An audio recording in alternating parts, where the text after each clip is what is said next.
우리 옆에 계신 성도님들과 한번 인사 나누겠습니다. 사랑합니다. 한번 인사 나누겠습니다.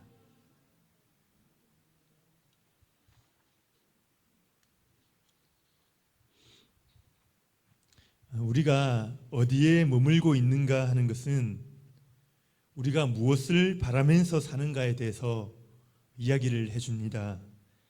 자녀 교육이 중요한 부모님은 어떻게 해서든 좋은 학교가 있는 동네로 이사를 갑니다. 돈을 버는 일이 너무나 중요한 사람은 가족을 다 놓고 외국까지 가서 또 돈을 벌고 일을 하기도 합니다. 나이가 들어 몸이 불편하신 분들은 어떤 곳이 살기 좋습니까? 시장이 가깝고 병원이 가까운 동네로 가면 좀 편하지요. 그래서 그런 곳을 찾게 됩니다. 우리 신앙을 중요하게 여기는 분들은 교회 가까운 곳에 될 수 있으면 교회 가까운 곳에 있으려고 하지요. 그것이 어려우면 교회에 가기에 교통편이 좋은 곳을 찾아봅니다. 제 아시는 권사님은 지하철 타고 한 번에 가야 되니까 어떤 쪽으로 가서 이사를 해야 되겠다. 교회랑 상당히 먼데도 교통편을 생각해서 그렇게 교회를 생각을 하는 것입니다. 우리가 어디에 있느냐에 따라서 우리가 무엇을 중요하게 여기는지가 드러나는 것입니다. 하나님께서 아브라함을 부르셨을 때에 처음으로 요청하신 것이 무엇입니까? 이사를 가라는 것입니다. 옆 동네로 이사 가는 것이 아니고요. 고향을 떠나서 수백 킬로미터 떨어진 알지 못하는 새로운 동네로 가라는 것입니다. 왜 하나님께서 아브라함에게 이사를 가라고 하셨을까요? 아브라함을 향한 하나님이 계획이 있는데 그것을 이루기 위해서는 새로운 동네로 반드시 가야 한다는 것입니다. 내가 살던 동네의 방식을 버리고 새로운 동네에서 새로운 방식의 삶을 배워야 하는 것입니다. 내가 네게 보여줄 땅으로 가라. 이것이 하나님의 명령인 것입니다. 하나님께서 이집트로 가라 장소를 딱 정해서 해쪽 속이 사는 터키 지역으로 가라, 아니면 반대쪽인 페르시아 지방으로 가라, 그렇게 말씀을 하셨으면 아브라함은 자신의 머리를 요리조리 굴려서 아마 득실을 따져보았을 것입니다. 그리고 갈까 말까 생각했겠죠. 그런데 하나님께서는 내가 너에게 보여줄 땅으로 가라고 하시는 것입니다. 이 장소에 관해서만큼은 네 머리를 굴릴 필요가 없다. 내가 너에게 보여줄 땅으로 가라. 즉 내가 주도하는 대로 따라오겠는가? 그것을 물어보시는 것입니다. 아브라함이 여기에 순종함으로써 하나님과 아브라함의 관계가 본격적으로 시작하게 되는 것입니다.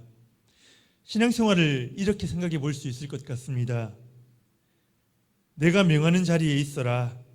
그 자리에서 나는 너에게 복을 줄 것이고 그 자리에서 내가 너를 사용하겠다. 하나님께서 그렇게 말씀하시는 것입니다. 아브라함이 처음에 자리를 지키는 데 실패하였습니다. 그 약속의 땅에 기근이 오자 가족과 동행들을 다 데리고 이집트로 내려갑니다. 물과 목초지를 찾아서 이집트까지 내려가게 된 것이죠. 아브라함 자기 나름대로는 하나님 앞에서 할 말이 많았을 것 같습니다. 하나님, 제가 가고 싶어서 가는 것 아니지 않습니까? 하나님께서 허락하신 가족들과 이 많은 식솔들을 제가 책임져야 하지 않습니까? 제가 여기서 판단이 늦어지면 저뿐만이 아니라 우리 일행 전체가 타격을 입습니다. 어떻게 해서든 살아야 하지 않겠습니까? 그런 마음이었을 것 같습니다. 우리도 이 아브라함과 같은 마음일 때가 많습니다. 분명히 하나님께서는 힘겨운 그 자리를 계속해서 지키라고 말씀하시는데 그 자리를 견디기가 너무나 힘이 드는 것입니다. 나 혼자면은 굶어 죽으면 굶으면 굶고 그렇게 버텨보겠다 할 수 있는데 먹을 것을 기대하며 바라보는 주위 사람들이, 가족들이 있지요. 거기서 하나님의 약속이 어떻다 이런 이야기를 하다가는 나만 광신도가 되어버릴 것만 같습니다. 하나님 욕먹이지 않으려고 제가 이렇게 하는 겁니다. 우리가 그렇게 핑계를 대고 그 자리를 뜨는 것이지요. 저는 하나님의 부르심을 받은 우리 모든 성도님들에게 분명히 이런 경험이 있으실 거라 생각을 합니다. 만약 그런 고민이 없었다면 아직 하나님과 예정을 출발하지 못하고 갈대아 우르에 머물러 있는지도 모르겠습니다. 하나님께서는 그분이 원하시는 장소에 우리에게 머물라 이야기하시는 것입니다. 약속의 장소는 결코 좋은 땅이 아닙니다. 세상 복과 즐거움이 넘치는 그런 편안한 장소가 아닙니다. 이곳에서 하나님은 자신의 마음을 보이시고 또 자신의 계획을 우리에게 보이시는데요. 동시에 우리의 생각이 조금씩 무너지고 교정되고 새롭게 세워지는 훈련의 장소가 바로 하나님이 우리를 부르시는 장소인 것입니다. 아브라함이 이집트에서 얻은 것이 무엇입니까? 지켜야 할 자리를 지키지 못했기에 수많은 두려움과 치욕을 경험해야 했습니다. 아내를 빼앗길 뻔했지요. 그리고 바로왕 앞에서 부끄러운 꾸지람을 듣습니다. 하지만 하나님께서 아브라함에게 중요한 것을 가르쳐 주셨습니다. 아브라함이 특별한 존재라는 것이지요. 너는 내가 불러서 나와 교제하는 자다. 내가 너를 지키는 자다. 내가 너를 지켜준다. 그것을 배우게 되는 것입니다. 누군가가 자기와 자기 아내 사례를 그 호위병으로, 눈에 보이지 않는 병으로, 호위병으로 지켜주시는 것을 경험한 것입니다. 그래서 자신이 부르신 하나님이 정말 살아계시구나, 그것을 경험한 것입니다. 그렇게 이집트 땅에서 다시 하나님의 은혜를 경험한 아브라함은 다시 약속의 땅을 기억합니다. 약속의 땅을 기억합니다. 아마 동행들은 이집트에 눌러 앉자고 말하는 사람들이 많았을 것입니다. 동행들의 만류에도 불구하고 이집트 땅에 대한 미련을 버립니다. 아브라함의 목적지가 어디입니까? 바로 베델과 아이 사이의 평지, 처음 가나안 땅에 도착해서 제단을 쌓던 그 장소입니다. 이곳에 장막을 치고 여호와의 이름을 부르기 시작합니다. 전도를 받고 예수님을 영접해서 기쁨으로 신앙생활을 하던 분이 있습니다. 그런데 물질 문제 때문에 어려움을 당하다가 오랫동안 교회를 떠나게 되었습니다. 이 어려움의 끝에서 다시 하나님의 사랑을 경험하게 됩니다. 이분이 오랜만에 수년 만에 다시 교회에 들어와서 예배에 참석하게 되었을 때의 그 기분이 어떻겠습니까? 감격과 눈물이 있고 다시는 하나님을 떠나지 않으리라 그렇게 고백하고 또 고백할 것입니다. 지금 아브라함의 마음이 그런 것입니다. 처음 은혜 받던 장소, 예배하며 하나님과 교제하던 장소에 있는 것입니다. 창세기 저자가 여호와의 이름을 불렀더라, 여호와의 이름을 불렀더라, 이러한 표현으로 하나님을 간절히 사모하고 있는 아브라함의 모습을 표현해주고 있는 것입니다. 그런데 이 은혜의 시간에도 문제가 발생합니다. 오늘 본문 내용인데요. 이제 아브라함과 조카 롯과의 관계가 문제가 생긴 것입니다. 오늘 본문 5절 6절 말씀, 5절 6절 말씀 제가 한번 읽어드리겠습니다. 아브라함의 일행 롯도 양과 소와 장막이 있으므로 그 땅이 그들이 동거하기에 넉넉하지 못하였으니 이는 그들의 소유가 많아서 동거할 수 없었음이니라. 조카 롯은 삼촌 아브라함을 따라서 가나안 땅까지 왔습니다. 그리고 이집트 땅까지 밟았습니다. 하지만 그는 엄연히 자신의 소유를 가지고 있는 그런 자입니다. 아브라함과 롯이 데리고 있는 목자들이 얼마나 많았을까요? 그들은 이제 뒷장에 나오는데요. 그들이 움직일 때에 지켜줄 수 있는 병사들도 길렀던 것 같습니다. 모든 식솔들까지 합하면 이들은 움직이는 마일과도 같았을 것입니다. 아마 그 숫자가 1000명도 훨씬 넘는 큰 무리이지 않았을까 생각을 해봅니다. 그런데 이 소유권이 다른 두 개의 큰 기업이, 대기업이 같은 장소에 머물러 있으니까 문제가 생기는 것이죠. 7절 말씀에 보면 그러므로 아브라함의 가축의 목자와 롯의 가축의 목자가 서로 다투고 또 가나안 사람과 브리스 사람도 그 땅에 거주하였는지라. 언제부턴가 아브라함의 목자와 롯의 목자 사이에 다툼이 잦아지기 시작합니다. 이때 아브라함과 롯이 어떻게 하면 좋았을까 그런 생각을 한번 해봅니다. 아브라함과 조카 롯은 너무나 가까운 관계입니다. 하란에서 가나안 땅에 이르는 엄청난 그 여정을 함께 하였습니다. 이들이 마음을 모아서 아랫 사람들의 문제를 조정해주고 서로 양보를 할 수 있었으면 참 좋았을 것 같은데 그게 아닙니다. 그들이 더 이상 동행할 수 없을 정도로 이미 그들 사이에는 어려움이 분열이 있었던 것 같습니다. 마음이 이미 틀어진 것이죠. 롯이 바라보고 있는 곳과 아브라함이 바라보는 곳이 점점 달라지고 있는 것입니다. 롯과 아브라함이 이제 땅을 나누어 헤어지는 장면을 보면 그것이 드러납니다. 그래서 결국 최종 선택의 시간이 옵니다. 아브라함이 롯에게 이야기하죠. 우리는 한 친척인데 너나 나나 너의 목자나 나의 목자나 더 이상 이렇게 싸워서는 안 된다. 너나 나나, 지금 그 말은 아브라함과 롯도 뭔가 갈등이 있었다는 것을 이야기하죠. 그래서 아브라함이 이야기를 합니다. 너의 앞에 이렇게 넓은 땅이 있지 아니냐. 나를 떠나가라. 네가 왼쪽으로 가면 내가 오른쪽으로 가고 네가 오른쪽으로 가면 나는 왼쪽으로 가겠다. 저는 아무래도 아브라함이 롯과 함께하고 싶은 마음이 마음 한쪽 구석에 분명히 있었을 거라는 생각을 합니다. 근데 참아보아도 어떻게 잘 해결해 보려고 노력해도 그 관계가 계속 예민해지는 것입니다. 롯의 입장에서도 마찬가지입니다. 그동안 삼촌과 함께 있으면서 이해가 가지 않는 것들이 많이 있었습니다. 삼촌을 따라 가나안 땅까지 고생하며 왔지요. 그런데 도착하자마자 실망입니다. 삼촌은 제단을 쌓고 예배를 드리는데 자기는 그것이 그렇게 못마땅한 것이죠.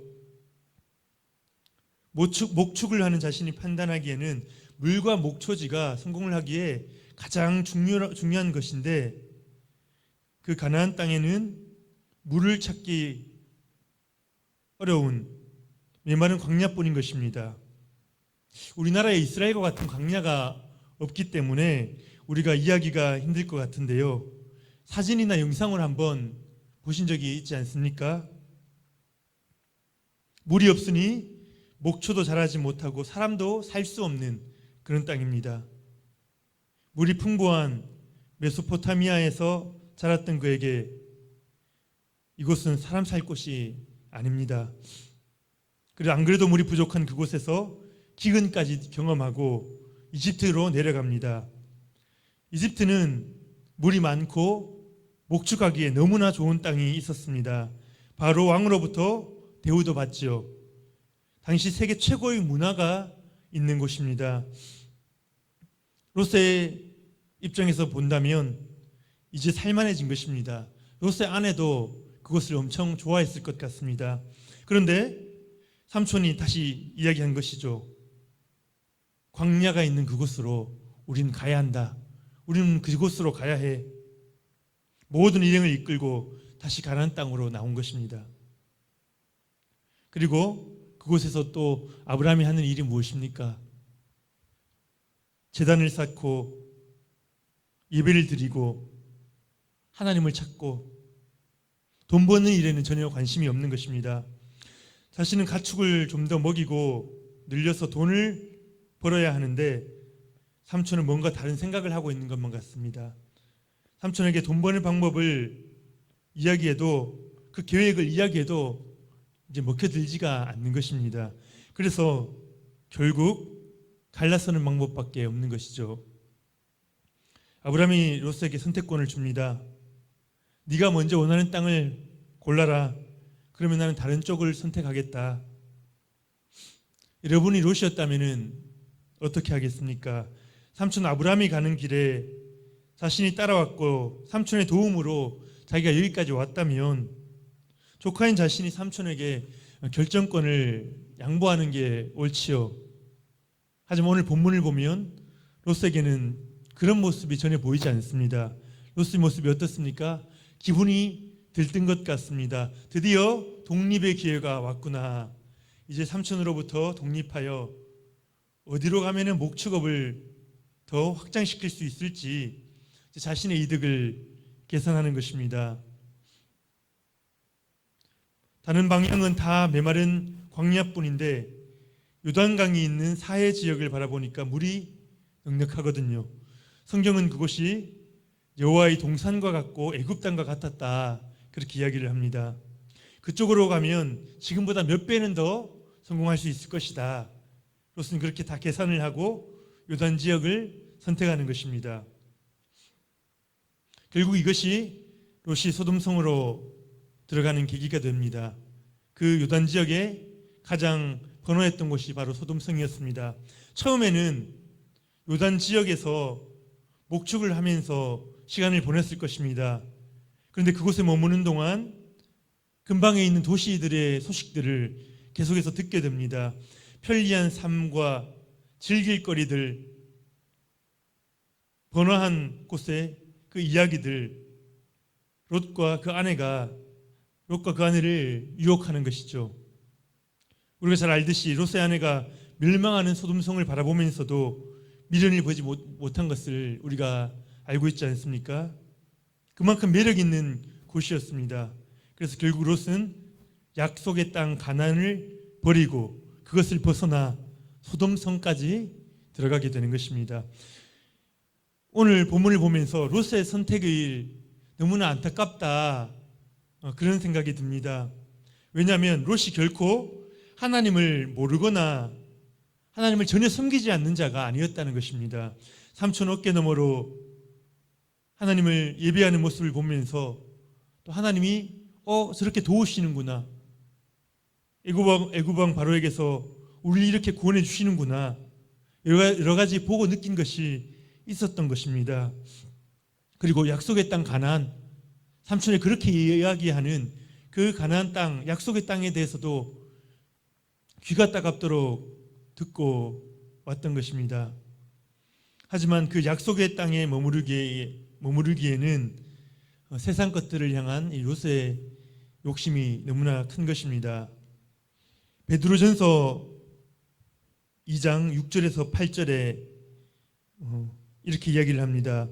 소돔과 고모라 성을 멸망하기로 정하여 죄가 되게 하사 후세에 경건하지 아니한 자들에게 본을 삼으셨으며 무법한 자들의 음란한 행실로 말미암아 고통당하는 의로운 롯을 건지셨으니 이는 이 의인이 그들 중에 거하여 날마다 저 불법한 행실을 보고 또 들음으로 그 의로운 심령이 상함이라 이렇게 이야기를 합니다. 베드로 사도는 롯이 의로운 자였다.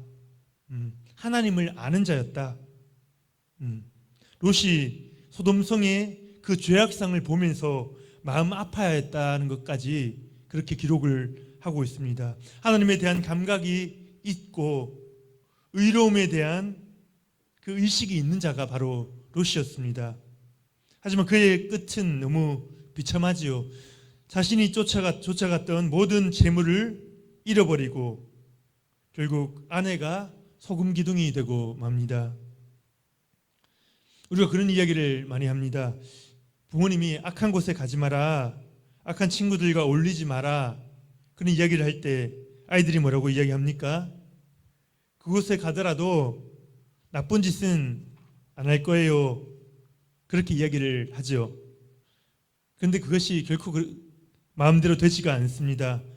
악한 장소에 가게 되면 그들의 악한 행동에 동참할 수밖에 없고 최소한 악에 동조하는 자가 되고 맙니다. 악에 물드는 것이지요. 롯도 처음에는 그런 생각을 했을 것입니다. 나는 약속의 땅을 떠나지는 않을 거야. 요 끄트머리이긴 하지만 난 약속의 땅에 발을 걸치고 있을 거야. 그 대신 세상 것들을 조금 더 누리면은 안 돼? 나도 신앙이 없는 것은 아니라고. 그런데 더 많이 버는 곳, 물질이 더 많이 있는 곳, 또 삶이 더 편한 곳으로 이동하다 보니 결국은 약속의 땅에서 멀어져 있는 것입니다. 아마 자신도 몰랐을 것입니다. 하나님을 믿고 있으니 그 소돔성의 악한 자들에게 동조하는 것은 참 어렵습니다. 그들과 섞여서 같이 노는 것은 또 안 되거든요. 그렇다고 이제 와서 다시 약속의 땅, 삼촌이 있는 곳으로 돌아가자니 그것도 쉽지 않습니다. 너무 멀리 와버린 것이지요. 그래서 결국 롯은 악한 자들을 보며 마음이 상했다. 그런 삶을 살게 된 것입니다. 롯이 실패한 이유를 한마디로 정리해 보자면 머물러야 할 곳에 머물지 않은 것입니다. 하나님께서 원하신 장소가 있는데 그것을 놓친 것이죠. 반면에 아브라함은 롯을 떠나보내고 여전히 가나안 땅에 남았습니다. 아브라함의 마음이 참 횡했을 것 같습니다. 설명할 수 없는 외로움이 찾아옵니다. 그동안 함께했던 조카를 떠나보내고 이제는 혼자입니다. 하나님께서 고향과 친척과 아비 집을 떠나라 그렇게 말씀하셨는데 이제 마지막 남은 골육지친을 떠나보낸 것입니다. 섭섭하지요. 아쉽지요. 하지만 결국 약속의 장소를 지키면서 그들을 떠나보냅니다. 참 외로워하고 있는 아브라함의 모습을 생각해 보게 됩니다. 외로움, 고독, 홀로서기, 우리가 참 힘겨워하는 말들입니다. 혼자라는 것만큼 우리를 힘들게 하는 것이 없습니다. 그래서 우리는 세상에 무슨 줄이 다 있어야 합니다. 친구들과 끈이 연결되어 있어야 합니다. 친구가 나의 신앙생활을 방해하는데 예배를 드리지 못하게 유혹하는데 그 친구를 버릴 수가 없습니다. 누군가가 나의 신앙생활을 비웃어도 나는 오직 하나님만을 섬길 것이다. 나는 오직 하나님만 섬길 것이다. 이렇게 잘라서 이야기하지 못하는 것입니다. 왜 그렇습니까? 외롭거든요.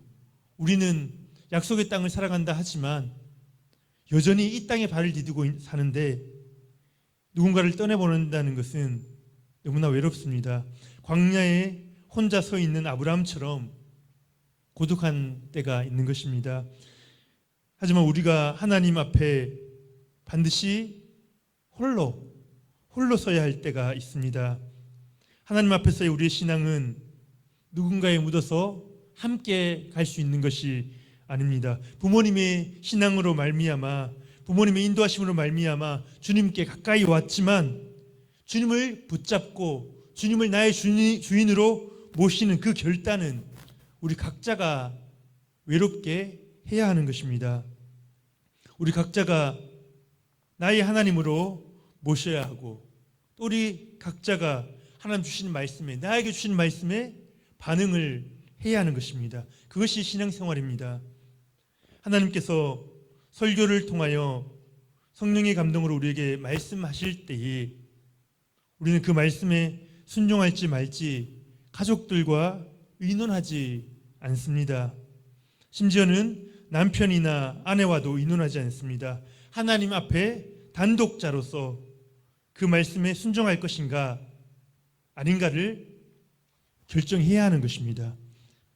가족의 조언을 무시하고 혼자서 가정의 일을 결정하라는 이야기가 결코 아닙니다. 하나님 앞에서 나의 믿음으로 결단하고 순종해야 할 때가 반드시 있다는 것입니다. 지금 아브라함이 홀로 그 외로운 시간을 보내고 있는 것입니다. 이때 하나님께서 아브라함을 찾아오십니다. 오늘 우리 앞에서 읽진 않았는데 우리 본문 같이 한번 읽어보겠습니다. 14절 15절 하나님께서 아브라함에게 하시는 말씀 13장 14절 15절입니다. 시작. 롯이 아브라함을 떠난 후에 여호와께서 아브라함에게 이르시되 너는 눈을 들어 너 있는 곳에서 북쪽과 남쪽 그리고 동쪽과 서쪽을 바라보라. 보이는 땅을 내가 너와 내 자손에게 주리니 영원히 이르리라. 홀로 있는 아브라함에게 하나님이 찾아오십니다. 저는 항상 궁금합니다. 말씀이 율법과 말씀이 기록된 이후에는 하나님께서 말씀을 통하여 선지자를 통하여 그리고 제사장을 통하여 말씀을 증거하시는데 이 족장 시대 때는 하나님께서 직접 우리가 정확히 그 방법은 알지 못하지만 직접적으로 이 족장들과 이야기를 나누고 말씀을 하시는 것입니다. 홀로 외로워하고 있는 아브라함에게 하나님께서 찾아오셔서 고개를 숙이고 있었던 것 같습니다. 너희 눈을 한번 들어보아라. 눈을 들어보아라.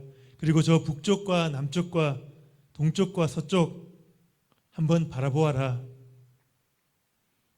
아브라함이 높은 곳에서 동서남북을 바라봅니다. 거긴 광야라서 사방이 뻥 뚫렸습니다. 저 멀리까지도 보입니다.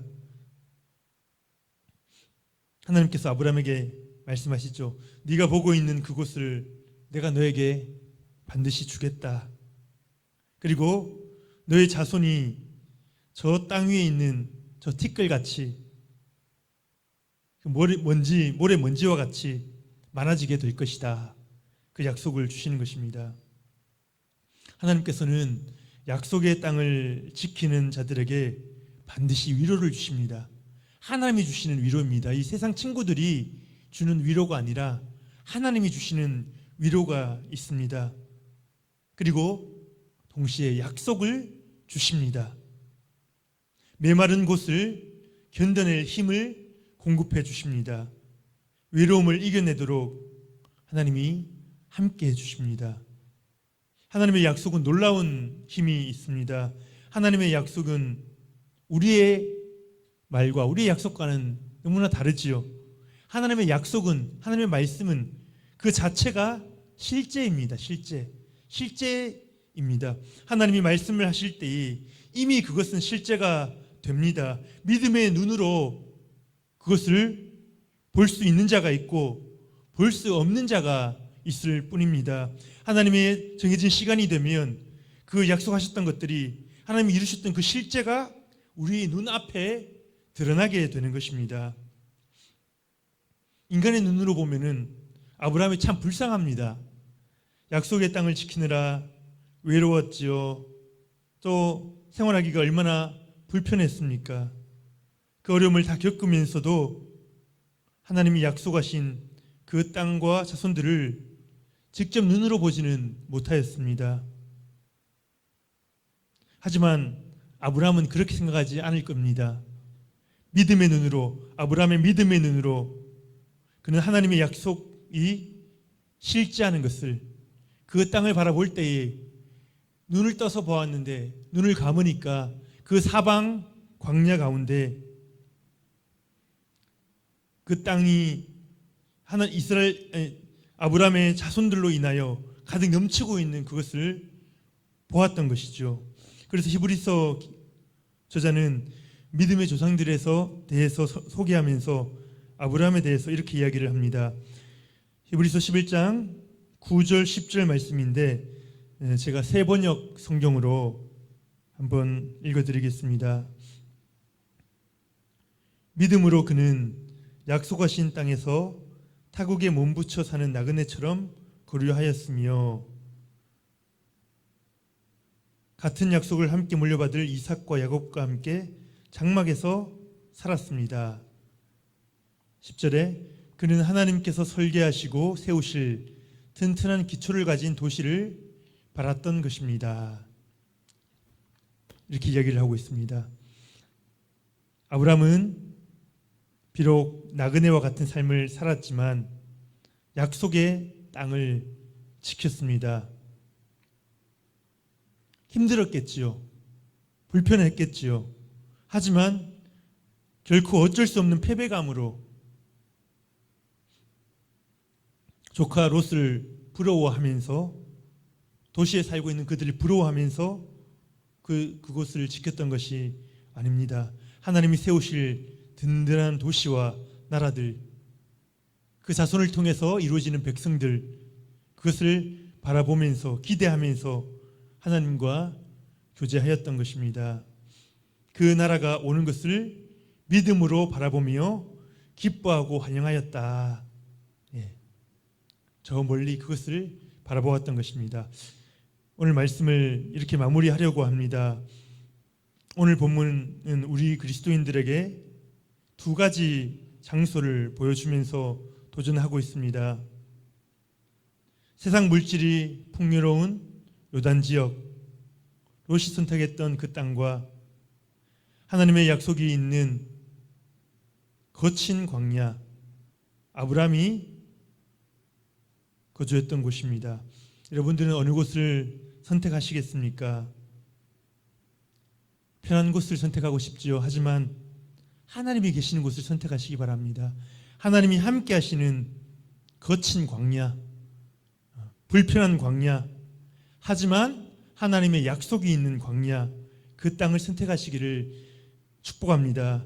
외로울지라도, 고독할지라도, 불편할지라도 약속의 땅에 머무시기를 축복합니다. 그곳에 하나님의 위로가 있고 하나님의 약속이 있기 때문입니다. 약속의 땅, 여러분의 약속의 땅은 어디입니까? 내가 지켜야 할 장소는 어디입니까? 그 약속의 땅을 지킴으로 하나님께서 여러분들을 향하여 계획하신 그 놀라운 복을 마음껏 받아 누리시는 우리 모든 성도님들 되시기를 예수님의 이름으로 축복합니다.